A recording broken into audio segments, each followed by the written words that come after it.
أشهد أن لا إله إلا الله.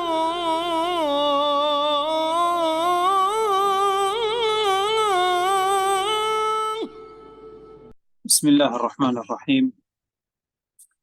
الحمد لله رب العالمين، والصلاة والسلام على رسوله الكريم، أما بعد. اللہ تبارک و تعالیٰ پر حمد و ثنا اور اس کے نبی کریم صلی اللہ علیہ وسلم پر بے شمار بے حد بے عدد درود السلام کے بعد آج ہماری گفتگو جس باب سے متعلق ہوگی وہ باب نمبر 39 ہے کتاب التوحید کے ابواب میں سے باب نمبر 39، جس باب کا کوئی عنوان تو شیخ الاسلام مجدد محمد ابن عبد الوہاب نے نہیں دیا، البتہ اتنا ضرور ہے کہ اس باب کا عنوان ایک آیت کریمہ ہے، اس لیے شیخ الاسلام مجدد محمد ابن عبد الوہاب فرماتے ہیں باب Ronaldo had 5 children, Yeah. and one of them died when it was their جی باب قول اللہ تعالی، ایک ایسا باب جس میں اللہ تبارک و تعالیٰ کے یہ فرمان کیا ہے؟ فلما آتاہما صالحا جعل له شركاء فيما آتاهما، یہ آیت کریمہ فلما آتاہما صالحا جعل له شركاء فيما آتاهما، اور یہ آیت کریمہ سورہ الاعراف کی ہے۔ اس آیت کریمہ کے ذریعے شیخ الاسلام مجدد محمد ابن عبد الوہاب نے یہ بتانا چاہا کہ اولاد ملنے پر، انسان کو اگر اولاد مل جاتی ہے تو بعض لوگ اللہ تبارک و تعالیٰ کے ساتھ شرک کر بیٹھتے ہیں۔ اولاد مل جائے، اولاد حاصل ہو جائے تو اب اس کے بعد اللہ کے ساتھ کیا ہے، شرک کر بیٹھتے ہیں، حالانکہ یہ اولاد دینے والا اللہ وحدہ لا شریک ہے، لیکن اس نعمت کے حصول پر نعمت کی ناشکری کرتے ہیں، اور نعمت کی ناشکری شرک کرتے ہوئے اس نعمت کو اللہ تبارک و تعالیٰ کی طرف منسوب کرنا چاہیے، لیکن وہ اللہ کی طرف منسوب کرنے کے بجائے غیر اللہ کی طرف کیا ہے، منسوب کرتے ہیں۔ ادھر اس بات کی طرف اشارہ ہے کہ اگر اولاد ہوئی تو اسے اللہ کا بندہ کہنا کہ اے عبداللہ ہے، عبد الرحیم ہے، عبد الرحمن ہے، عبد الجبار ہے، عبد القہار ہے، یہ سارے نام رکھے جائیں، لیکن ان ناموں کے بجائے وہ نام کیا رکھتے ہیں، عبد الرسول رکھتے ہیں، اور اسی طرح عبد الکعبہ رکھ دیا جاتا ہے، عبد مناف رکھ دیا جاتا ہے، تو گویا کہ غیر اللہ کی طرف کیا ہے، انہیں منسوب کیا گیا۔ ان کا جب نام رکھا گیا تو وہ نام میں شرک پایا گیا، تو یہ شکر گزاری نہیں ہے نعمت کی، بلکہ یہ نعمت کی ناشکری ہے، اور یہ شرک میں کیا ہے، داخل۔ تو جب بھی انسان کو اللہ تبارک و تعالی اولاد سے نوازے تو اس کا نام جب رکھا جائے تو کوئی ایسا نام نہ رکھا جائے کہ جس میں کیا ہے، شرک پایا جائے یا شرک کا کوئی پہلو پایا جائے۔ اگر ایسا انسان کرتا ہے تو ظاہر سی بات ہے اس نے اللہ تبارک و تعالی کے ساتھ شرک کیا، اور اس اہم نعمت کے حصول پر، اور وہ نعمت اولاد ہے، اس نعمت کے حصول پر اس نے اللہ کی شکر گزاری کی بجائے اس نے اللہ کی کیا ہے، ناشکری کی۔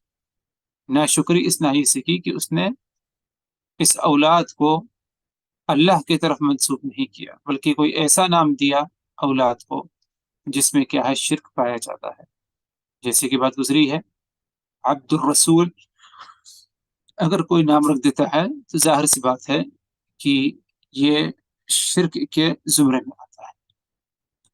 ادھر ایک بات اور بتا دیا جائے آپ حضرات کو کہ تمام اہل علم کا اس بات پر اتفاق ہے، اجماع ہے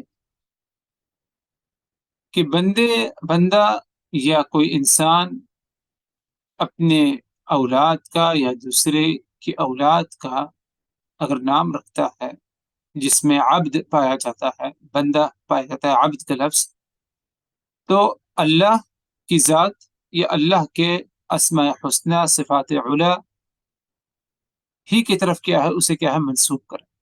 عبداللہ کہے، عبد الرحمن کہے، عبد الرحیم کہہ سکتا ہے، نام دے سکتا ہے، عبد الجبار ہے، عبد القہار ہے، عبد الاحد ہے، عبد الظاہر ہے، وغیرہ وغیرہ. یہ سارے نام جو ہے اگر عبد ہی کے ذریعے نام دینا ہے تو اس طرح کیا ہے نام دے سکتا ہے. تو اہل علم کا اس بات پر اتفاق اور اجماع ہے کہ غیر اللہ کی طرف منسوب کرنا کسی انسان کو یہ حرام، اس میں کوئی اختلاف نہیں. اور اس بات پر اجماع اتفاق نقل کرنے والے امام ابن حزم ہیں، اسی طرح شیخ الاسلام ابن تیمیہ اور حافظ ابن القیم رحمہم اللہ جمیعا. ان سبوں نے اس بات کا دعویٰ کیا اور اس بات کو نقل کیا کہ اہل علم کے نزدیک اس پر اتفاق ہے اور اجماع ہے کہ اگر کسی کا نام رکھنا ہے یا کسی کو نام دینا ہے عبد جس میں پایا جائے تو صرف اللہ کی ذات، اللہ کے نام یا اللہ کے اسماء حسنہ صفات علا ہی کی طرف کیا ہے منسوب کیا جائے، غیر اللہ کی طرف اسے کیا ہے منسوب نہ کیا جائے. جیسے کہ اگر کوئی عبد الرسول کہتا ہے، عبد الحسین کہتا ہے، عبد الکعبہ کہتا ہے، وغیرہ وغیرہ، تو یہ سب کرنا کیا ہے ناجائز ہے اور یہ سب کیا ہے حرام ہے. اس سلسلے میں اگر دیکھا جائے تو شیخ الاسلام مجدد محمد ابن عبد الوہاب رحمہ اللہ نے یہ آیت کریمہ جو کہ سورہ الاعراف کی ہے اس آیت کو نقل کیا. اس آیت کریمہ میں اس طرح ہے کہ هو الذی خلقکم من نفس واحدہ، اللہ کی ذات یہ وہی ذات ہے جس نے تم سبوں کو ایک نفس سے پیدا کیا، یعنی آدم سے پیدا کیا. وجعل منها زوجها، اور آدم ہی سے اللہ تبارک و تعالی نے ان کا جوڑا پیدا کیا. آگے فرمایا لیسکن الیہا، لیسکن الیہا، اور جوڑا اس لیے پیدا کیا تاکہ آدم سکون حاصل کریں، انہیں سکون حاصل ہو اپنے جوڑے سے. فلما تغشاها حملت حملا خفيفا فمرت به فلما أثقلت دعوا الله ربهما لئن آتيتنا صالحا لنكونن من الشاكرين. اور جب انہیں حمل ہوا، حمل ٹھہر گیا، اور ادھر مراد کون ہے؟ کیا ادھر جسے حمل ٹھہرا کیا اس سے مراد مائی حوا ہے یا کوئی اور ہے؟ اس کی وضاحت آگے آنے والی.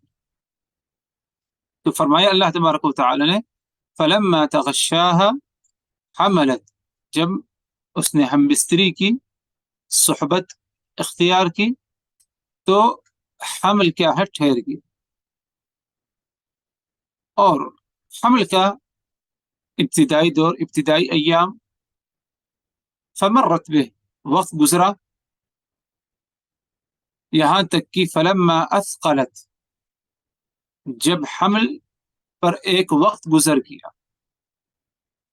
ابتدائی نہیں بلکہ وقت گزر چکا، دعوا اللہ ربہما، تو ان دونوں نے اللہ تبارک و تعالی سے دعا کی، سوال کیا. کیا سوال کیا؟ لئن آتیتنا صالحا لنکونن من الشاکرین، اے اللہ اگر تو ہمیں صحیح سالم اولاد سے نواز دے، یعنی اس میں کوئی عیب کوئی کمی نہ پائی جائے بلکہ صحیح سالم اولاد، لنکونن من الشاکرین، تو ہم شکر گزار بندوں میں سے کیا ہے بن جائے. اگر تو نے ہمیں صحیح سالم اولاد سے نوازا تو ہم شکر گزاری کریں گے اور تمہارے شکر گزار بندوں میں سے ہم کیا ہے بن جائے. آگے فرمایا اللہ تبارک و تعالی نے فلما آتاہما صالحا جعل له شرکاء فیما آتاہما، اور جب اللہ تبارک و تعالی نے انہیں صحیح سالم صحیح و تندرست اولاد سے نوازا، بچے سے نوازا. جعل له شرکاء فیما آتا، تو انہوں نے یعنی یہ ماں باپ نے اس عنایت میں دوسروں کو اللہ کا شریک ٹھہرا دیا. انہوں نے دعا کیا کی کہ اے اللہ اگر تو ہمیں صحیح سالم اولاد سے نوازے گا، صحیح تندرست اولاد سے نوازے گا، تو ہم شکر گزار بندوں میں سے بن جائیں گے، اس پر شکر گزاری ہمارے طرف سے کیا ہے پائی جائے گی. لیکن معاملہ اس طرح نہیں تھا، معاملہ یہ پیش آیا کہ جب اللہ تبارک و تعالی نے انہیں صحیح سالم تندرست اولاد سے نوازا تو وہ اللہ کے ساتھ کیا ہے شرک کر بیٹھے. اللہ کے ساتھ کیا ہے وہ شرک کر بیٹھے، حالانکہ اتنی اہم نعمت حاصل ہوئی. فتعال اللہ عما یشرکون، اللہ تبارک و تعالی ان کی حرکتوں سے بہت ہی بلند ہے، یعنی اللہ کے ساتھ دوسروں کو شریک ٹھہراتے ہیں. اللہ نے انہیں بچے سے اولاد سے نوازا، اللہ کی شکر گزاری کرنی چاہیے، تو انہوں نے کیا ہے اللہ کی ناشکری کی اور شرک میں مبتلا ہو گئے. اللہ پر اس کا کوئی فرق نہیں پڑتا، اللہ پر اس کا کوئی اثر نہیں پڑتا، اللہ کا اس میں کوئی نقصان نہیں، کیونکہ اللہ کی ذات کیا ہے فتعالی، اللہ تبارک و تعالی کی ذات بہت ہی بلند ذات ہے، اسے کوئی نقصان نہیں پہنچا سکتا. انہوں نے اگر بچے کے حصول پر، اولاد ملنے پر اللہ کا شکر عطا نہیں کیا بلکہ شرک کا ارتکاب کیا، انہوں نے اپنا ہی نقصان کیا ہے، اللہ تبارک و تعالی کا کوئی نقصان نہیں، کیونکہ اللہ کی ذات کیا ہے فتعالی، اللہ تبارک و تعالی کی ذات بہت ہی بلند ذات ہے. اس آیت کریمہ سے یہ بات واضح ہوئی ایک اہم اور بنیادی مسئلہ، وہ یہ کہ اولاد ایک نعمت ہے اور ایک اہم بڑی نعمت ہے.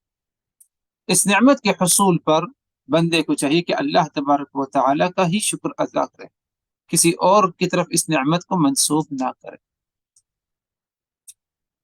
اور اس موقع پر اولاد کے حصول پر انسان جو ناشکری کرتا ہے اس کے کئی طریقے، کئی پہلو پائے جاتے ہیں، جن میں سے ایک یہ ہے کہ اولاد کا کوئی ایسا نام رکھ دیتا ہے کہ جس نام میں اخلاص نہیں، توحید نہیں، بلکہ اس میں کیا ہے شرک پایا جاتا ہے، جیسے کہ عبد الرسول، اور اسی طرح جو ہے عبد المحسن، کیا نام ہے، عبد الکعبہ کوئی کہہ دے، عبد الحسین کہہ دے، وغیرہ وغیرہ.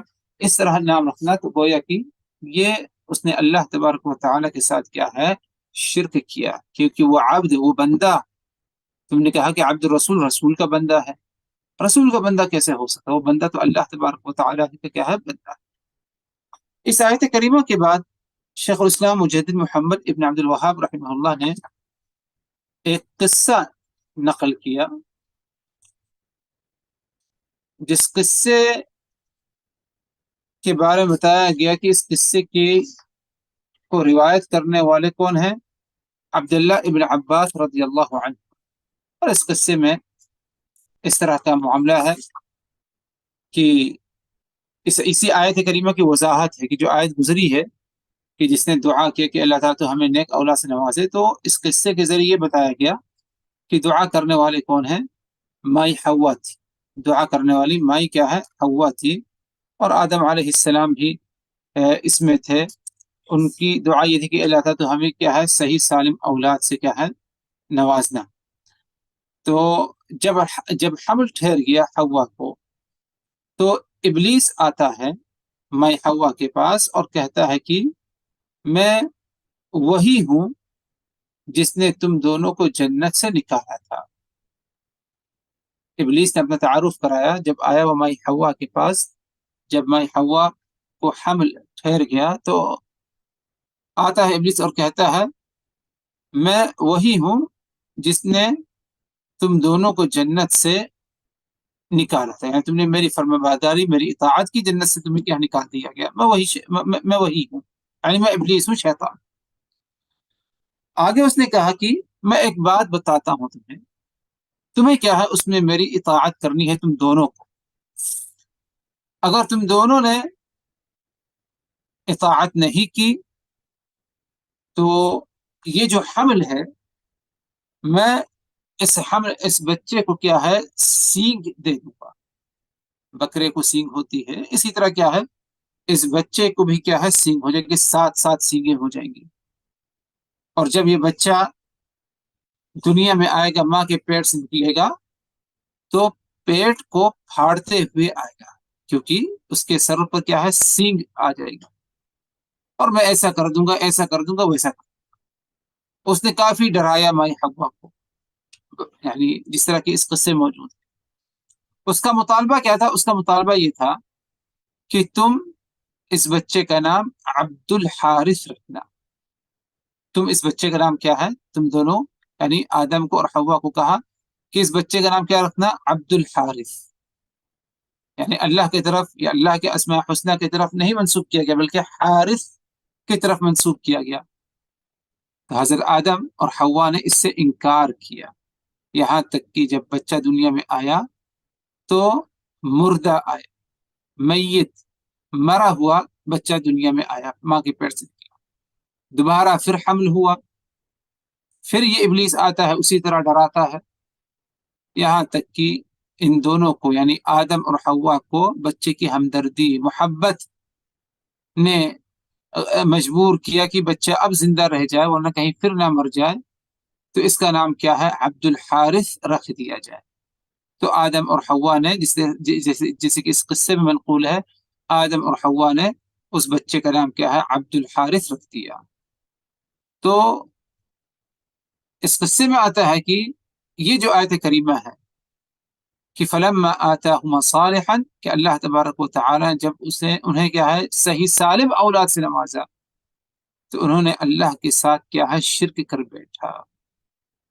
کیسے شرک کر بیٹھا؟ جس طرح کہ اس قصے میں کیا ہے پایا جاتا ہے، اور اس آیت کریمہ میں اسی قصے کی طرف کیا ہے اشارہ ہے. یہ ایک قصہ ہے جس کو یعنی عبداللہ ابن عباس سے کہا جاتا ہے کہ مروی ہے، اور دیگر یعنی کتب میں یہ قصہ موجود ہے، اور شیخ الاسلام مجدد محمد ابن عبد الوہاب نے اس قصے کو ادھر نقل بھی کیا. لیکن رہی بات یعنی اس قصے پر یقین کیا جائے یا نہ کیا جائے، یعنی یہ قصہ صحیح ہے یا نہیں صحیح، اس میں اہل علم کا اتفاق ہے. اور صحیح قول واللہ اعلم یہی لگتا ہے کہ یہ قصہ صحیح نہیں ہے، بلکہ اس قصے کو حضرت آدم اور حوا کی طرف منسوب کرنا یہ صحیح نہیں ہوگا. ہاں یہ کہہ سکتے ہیں کہ کسی اور کا یہ قصہ ہو، مانا جا سکتا ہے، لیکن آدم اور حوا کی طرف منسوب کرنا یہ درست نہیں ہوگا. اور اس کی وجہ یہ ہے کیونکہ کسی صحیح سند اور صحیح روایت سے یہ ثابت نہیں، یعنی کوئی ایسی سند نہیں ملتی کہ جو کہ رسول اللہ صلی اللہ علیہ وسلم آپ صلی اللہ علیہ وسلم تک کیا ہے سند پائی جائے. اس طرح کی کوئی سند نہیں پائی جاتی اس قصے کو لے کر. اسی لیے امام ابن حزم رحمہ اللہ کہتے ہیں کہ یہ قصہ ایک خرافات ہے اور جھوٹا قصہ ہے. ان باتوں کو کیا ہے گڑھا گیا ہے اور جھوٹا قصہ ہے. اور اسی طرح ایک دوسری وجہ ہے جو کہ اس قصے کو باطل سمجھنا یہی صحیح لگتا ہے، وہ یہ کہ تمام اہل علم کا اس بات پر اتفاق ہے اور اجماع ہے کہ انبیاء کرام شرک سے معصوم ہیں. جتنے انبیاء کرام ہیں ان میں سے کسی سے شرک نہیں ہوا، اس پر تمام اہل علم کا اتفاق ہے. اور اس قصے پر غور کیا جائے تو اس سے یہ بات ثابت ہو رہی ہے کہ آدم اور حوا سے شرک ہوا کیونکہ انہوں نے اپنے بچے کا نام عبد الحارث رکھا. حالانکہ اہل علم کا اتفاق کیا ہے کہ علماء انبیاء کرام سے شرک نہیں ہوا. اگر ایسا اتفاق تو یہ کیسے ممکن ہے کہ آدم اور حوا سے کیا ہے شرک ہو؟ اور اسی طرح اگر دیکھا جائے اس قصے میں اور بھی کیا ہے یعنی کچھ باتیں ایسی پائی جاتی ہیں کہ جس سے کیا ہے اس قصے کو کیا ہے باطل قرار دیا جا سکتا ہے، جن میں سے دو اہم باتوں کا کیا ہے ذکر ہوا. المہم الغرض جہاں تک اس آیت کریمہ کا معاملہ ہے، آیت کریمہ کا مفہوم جس طرح بتایا گیا یہی مفہوم کیا ہے اہل علم اور سلف صالحین کے یہاں ہے. لیکن رہی بات یہ قصہ جو آدم اور حوا سے متعلق اس باب میں نقل کیا گیا ہے، اسے بعض اہل علم نقل کیا ہے، لیکن صحیح طور پر اگر دیکھا جائے تو یہ صحیح قصہ نہیں اور باطل اور جھوٹا جو ہے قصہ ہے، کیونکہ کئی باتیں ایسی پائی جاتی ہیں کہ جس کی بنا پر اس قصے کو کیا ہے باطل قرار دیا جا سکتا ہے، جیسے کہ بعض اہل علم نے کیا ہے اس قصے کو کیا ہے باطل قرار دیا ہے. تو المہم خلاصہ یہ ہے کہ اولاد اللہ تبارک و تعالی کی طرف سے ایک نعمت، اس نعمت کا شکر ادا کریں. والدین، ماں باپ، اور شکر گزاری کی کئی پہلو اور کئی طریقے پائے جاتے ہیں، جن میں سے ایک یہ ہے کہ اگر نام رکھنا ہے تو کوئی ایسا اچھا مناسب نام رکھا جائے کہ جس میں شرک نہ پایا جائے، ایسا نام ہو جس میں شکر گزاری کا پہلو، ایسا نام ہو جس میں توحید کا کیا ہے اقرار ہو. اگر کسی کو اپنے بندے کا نام عبد سے دینا ہے، عبدل سے دینا ہے، تو اللہ کی ذات کی طرف جیسے کہ عبداللہ ہے یہ نام دے، یا اللہ کے دوسرے جو اسماء حسنہ ہیں عبد الالہ، عبد الاحد، عبد الجبار وغیرہ وغیرہ جو ہے کئی نام ہیں، کئی صفات ان کی طرف کیا ہے منسوب کرے. لیکن اگر انسان نے عبد سے نام اپنی اولاد کا رکھا اور عبد کو یعنی غیر اللہ کی طرف منسوب کیا، تو ظاہر سی بات ہے کہ اس میں کیا ہے اس نعمت کی ناشکری پائی جائے گی اور انسان کیا ہے شرک میں کیا ہے مبتلا پایا جائے گا. اللہ تبارک و تعالی مجھ کو اور آپ تمام لوگوں کو، ہم میں سے ہر ایک کو کیا ہے ہر قسم کے شرک سے محفوظ رہنے کی کیا ہے توفیق دے، اور جب بھی کیا ہے یعنی اولاد سے اللہ تبارک و تعالی ہمیں نصیب کرے تو اس پر کیا ہے اللہ تبارک و تعالی کا صحیح معنوں میں صحیح طریقے سے کیا ہے شکر ادا کرے انسان. اور اسی طرح کیا ہے یعنی نام رکھے تو کوئی ایسا نام رکھے کہ جس میں کوئی شرک نہ پایا جائے بلکہ اس میں توحید کا پہلو پایا جائے، اور اس نام کا کیا ہے معنی مفہوم کیا ہے اچھا ہونا چاہیے. اللہ تبارک و تعالی ہم سبوں کو ان باتوں پر اچھی طرح سمجھنے کی، ان باتوں کو اچھی طرح سمجھنے کی، یاد رکھنے کی، عمل کرنے کی، دوسروں کو پہنچانے کی توفیق دے. وآخر دعوانا الحمد للہ رب العالمین. لا